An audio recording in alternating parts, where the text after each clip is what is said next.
자, 지난 시간에 당뇨 환자에서 고기가 나쁘지 않다. 고기를 식단에서 빼면 더 안 좋은 결과를 나타낸다라는 말씀을 드렸는데요. 그 비디오를 안 보셨으면 아래 링크에 걸어놓을 테니까 보시고요. 자, 오늘은 과일에 대해서 좀 추가 설명을 해드립니다. 지난번에 과일에 대해서 과일이 당뇨병에 좋은 거는 아니다. 그렇기 때문에 좋다고 생각하고 드시지 말라. 이렇게 말씀을 드렸는데요. 자, 그러면 과일에 미네랄도 있고, 전해질도 있고, 항산화 물질도 있으니까 나는 그거를 먹기 위해서, 과일을 먹어야 되겠다. 이렇게 생각하시는 분들은, 아예, 비타민을 드시고, 종합 비타민을 드시고, 그리고 어떤 미네랄이 자기가 부족하다 그러면 그 미네랄의 보조품을 사서 드시는 게 더 나을 수 있습니다. 그러면 최소한 그걸 섭취하면서 당분은 섭취를 안 하니까 당뇨병이 있으신 분은 그게 더 낫겠죠. 그렇지만 나는 과일의 향기와 과일의 맛도 좋아하기 때문에 나는 과일을 먹어야 되겠다. 자, 이러시는 분들은 어떻게 먹냐를 오늘 말씀을 드리겠습니다. 자, 아래에 있는 구독 버튼을 눌러주시고 알람 기능을 켜주시면 더욱 많은 분들이 저희 채널을 보실 수 있습니다. 그리고 제가 하는 이 강좌가 마음에 드시면 좋아요를 눌러주시기 바랍니다. 자, 안녕하세요. 자, 과일에 대해서 제가 안 좋다 말하면 분명히 이제 거기에 대한 반대 의견도 많으실 테고, 그럴 텐데요. 과일을 좋아하시는 분들도 많이 있기 때문에, 저도 굉장히 과일을 좋아합니다. 그래서 저도 과일을 많이 먹는데, 과일이 몸에 좋다고 먹는 게 아니라 맛있으니까 먹는 거죠. 그래서 오늘은 과일이 몸에 좋다고 드시지 말고 맛있으니까 드시는 분들을 위해서 말씀을 드리겠습니다.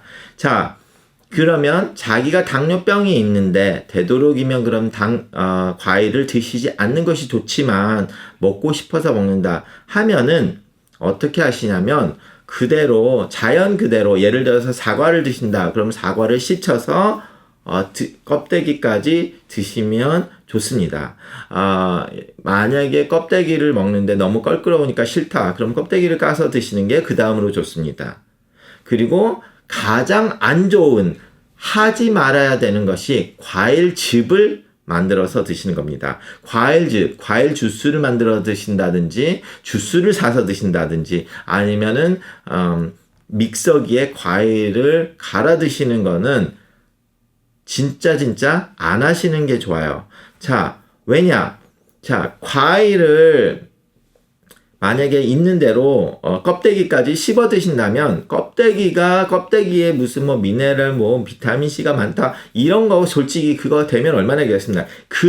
그게 중요한 게 아니라 껍데기는 특히 더 우리가 소화를 시킬 수가 없는 부분이 더 많습니다. 그러기 때문에 자, 우리가 사과가 있으면 이 사과를 씹어 먹었다 하면은 자, 치아로 이거를 씹어서 드실 때 완전히 믹서기에 갈은 것처럼 물이 되게 씹어 드시지를 못하죠. 그럼 작은 알갱이까지 만든 다음에 우리가 삼키게 됩니다. 그러면 그 위에서 그 작은 알갱이들을 더 소화를 시켜야 되는데 그게 1초 만에 이렇게 되지는 않죠. 그럼 시간이 지나면서 된단 말이에요. 그러면 그 사과 알갱이가 요만하다면 사과 알갱이에서 우리가 당분을 채취를 할 때 이거를 이제 확대해서 만약에 이만한 거를 확대해서 본다 하면 이 바깥에서부터 소화가 되니까 그만큼만 우리가 흡수를 하게 되죠. 그러니까 이만큼을 먹었을 때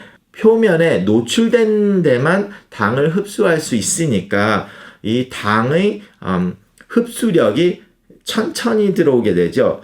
장이 흡수가 천천히 되고 그 말은 무엇이냐면 우리가 혈당이 확 올라가지는 않는다는 거죠.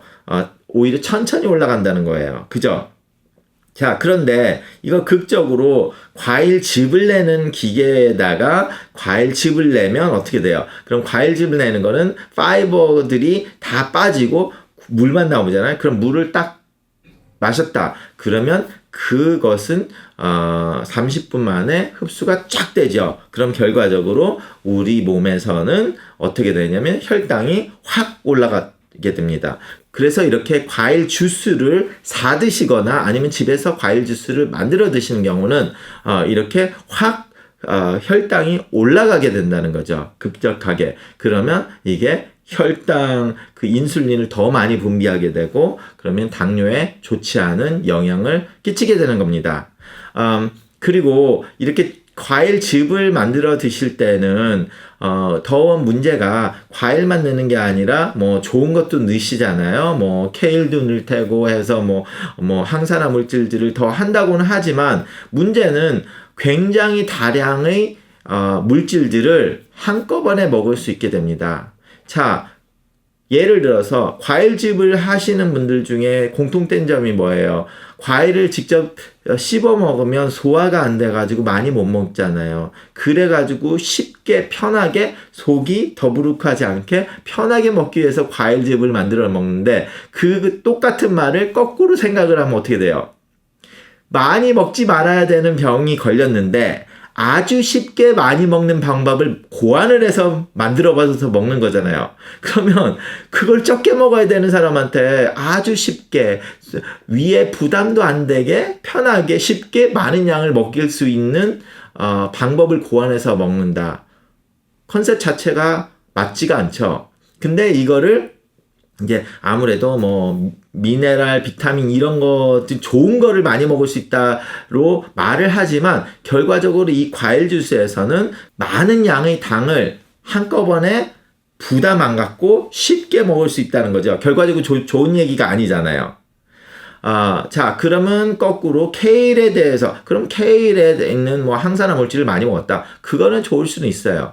하지만 이런 거라고 해도 굉장히 많은 양의 어떤 물질이 내 몸에 갑자기 확 흡수를 하게 되면 그게 뭐 때가 됐든 간에 우리의 자연적인 소화 능력이나 자연적으로 우리 몸에서 그 프로세싱 할 수 있는 능력 바깥의 더 많은 양이 들어오기 때문에 무리를 일으킬 수 있다는 거죠. 그래서 우리가 과일즙이나 주스를 해서 만들어 드시는 거는 추천하지 않는다는 겁니다. 자, 그런데 여기서 변비가 있으신 분이다. 그러면은 오히려 솔직히 말해서 과일즙 기계가 있다고 하면 솔직히 과일즙을 짜가지고 과일즙을 드시는 게 아니라 거기서 그 껍데기들 뺀 거 있잖아요. 아예 그거를 드시는 게 낫죠. 그 파이버를 먹어가지고 그 변비도 해결이 되고 이러기 때문에 솔직히 그 연세 드신 분들은 과일즙 기계에서 나온 그 찌끄러기를 오히려 더 드셔야 되시는 분들인데 그걸 뺐잖아요. 그러니까 아예 나는 속이 부담이 되는데 변비가 있다. 그러면 과일즙에서 나온 그런 껍데기 그거를 아예 드시는 게 오히려 낫다고 생각을 할 수는 있습니다. 그렇지만 이러나 저러나 그냥 이로 씹어 드시는 게 좋다고 생각을 합니다. 감사합니다.